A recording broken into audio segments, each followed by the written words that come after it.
দর্শক, শেখ হাসিনা সহ ৩ জনের বিরুদ্ধে সাক্ষ্য দেয়া শেষ করেছেন বেগম রোকেয়া বিশ্ববিদ্যালয়ের ছাত্রী রিনা মুর্মু। এরপর সাক্ষী দেবেন এনটিভি রংপুরের প্রতিনিধি এ কে মইনুল হক। এ বিষয়ে বিস্তারিত জানাতে সরাসরি যুক্ত হচ্ছেন সহকর্মী জাভেদ আক্তার। জাভেদ, ট্রাইব্যুনাল থেকে এই মুহূর্তে সর্বশেষ কি জানাবেন আমাদের?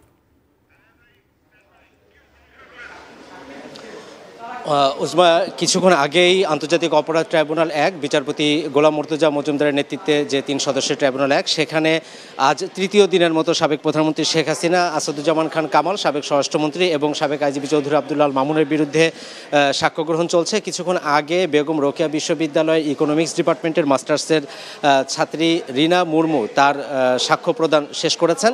তিনি তার সাক্ষী দেওয়ার সময় তিনি যেটি বলেছেন যে গত ১৪ই জুলাই তারা যখন আন্দোলন করছিলেন রংপুর বেগম রোকেয়া বিশ্ববিদ্যালয়, সেখানে ছাত্রলীগের যে সভাপতি পমেল বড়ুয়া তারা সহ আরও ছাত্রলীগের ওই সময়কার যারা নেতাকর্মী ছিলেন রংপুর বেগম রোকেয়া বিশ্ববিদ্যালয় কিভাবে বাধা প্রদান করেছে। অ্যান্টিব্যাকটেরিয়াল অ্যাডিটিভ যুক্ত সেরা ওয়াটার ট্যাঙ্ক বিশুদ্ধ পানিতে ব্যাকটেরিয়া জন্মাতে দেয় না। এবং তারা যখন ১৬ই জুলাই যেদিন আবু সাইদকে হত্যা করা হয়, পুলিশ যেদিন তাকে গুলি করে হত্যা করে, সেই দিন তাকে কিভাবে বাধা দেওয়া হয়েছে সেই বিষয়গুলো তিনি তুলে ধরেছেন এবং সেখানে ছাত্রলীগের নেতাকর্মীরা যে লাঠি সোঁটা নিয়ে এসেছিলেন সেই বিষয়গুলো তিনি তুলে ধরেন। এ সময় তিনি আহত হয়েছিলেন এবং তিনি একজন প্রথম সারির সমন্বয়ক ছিলেন, সেটি তিনি তার সাক্ষীতে তিনি তার জবানবন্দিতে তিনি সেই বিষয়গুলো বলেছেন।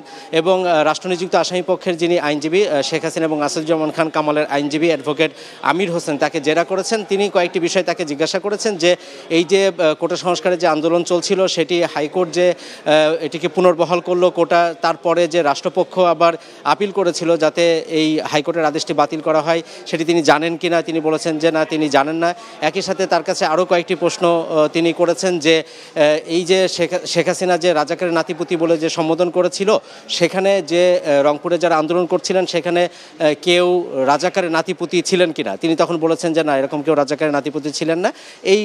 এইরকম কয়েকটি প্রশ্ন দিয়ে তার জেরা শেষ করেছেন এবং কিছুক্ষণ পরে আরেকজন যিনি ওই সময় আবু সাইদকে যখন গুলি করা হচ্ছিল সেই ভিডিওটি যিনি ধারণ করেছিলেন রংপুরের এনটিভি রংপুর প্রতিনিধি এ কে মইনুল হক, তার সাক্ষ্য গ্রহণ শুরু হবে কিছুক্ষণের মধ্যে। এই মুহূর্তে ট্রাইব্যুনাল থেকে একটি বিরতি দেওয়া হয়েছে, পরবর্তীতে তিনি সাক্ষ্য দিলে সেই বিষয়গুলো আপনাদেরকে তুলে ধরবো। আরেকটা বিষয় একটু জানিয়ে রাখি যে আবু সাইদ হত্যা মামলায় যে অভিযোগ গঠন, সেই অভিযোগ গঠন হয়েছে এবং আজকে তার ৩০ জনের বিরুদ্ধে বিচার শুরুর আদেশ দিয়েছেন এবং এই মামলাতে আগামী ২৭ আগস্ট সূচনা বক্তব্য এবং সেদিন সাক্ষ্য গ্রহণ শুরু হবে আন্তর্জাতিক অপরাধ ট্রাইব্যুনাল ২-এ।